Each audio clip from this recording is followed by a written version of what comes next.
Police responded to the shooting, EMS with police responding to the shooting within a minute. Here's a closer look at that chaotic time.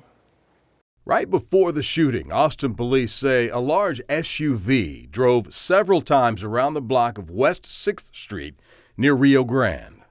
At one point, he put his flashers on, rolled down his window, and began using a pistol shooting out of his car windows, striking patrons of the bar that were on the patio and that were in front of the bar.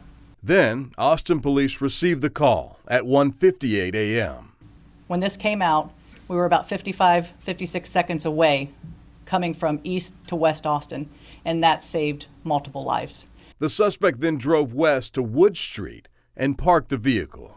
Once he exited the vehicle, after parking on Wood, he exited with a rifle at that point. At that moment, he started shooting at people walking nearby. He then walked east, back toward Buford's. Officers were coming toward him, and at the intersection, he was shot, and he was killed.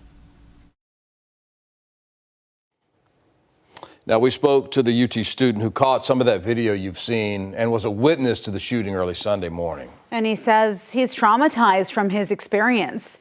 KVUE's Allison Martinez is live on campus now to tell us what university leaders are doing this morning to help students cope with this tragedy. I'm not sure if there are students out there at this hour. I'm sure you've also been speaking with them as well. What's the feel out there, Allison?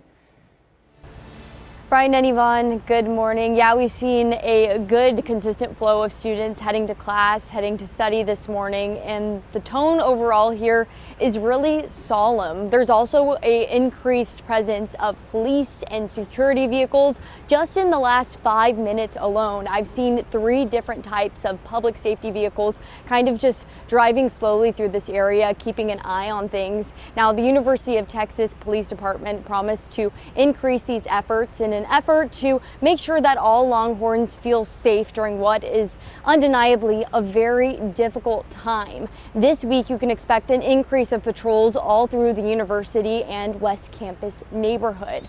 Now, UT senior Nathan Como says he never thought he would be a part of a mass shooting or catch it on camera. He saw the suspects last moments and says he is traumatized. Como says he was out celebrating his friend's 21st birthday at Buford's bar. He says the place was packed shoulder to shoulder with other UT students. He left and walked across the street just minutes before the shooting. Como says he heard that first round of fire and wasn't sure if it was gunshots or motorcycle, but by the second round, he was thankful to see police. I knew lots of people there. I knew someone who got injured. I have friends who know people who perished. Como says he never expected an event like this to happen in this community.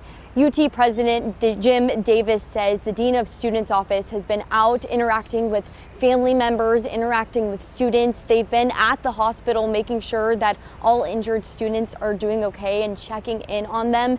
He says that any students in need of any support or mental health services can get that as soon as they need it. Reporting live in Austin, Allison Martinez, KVUE News.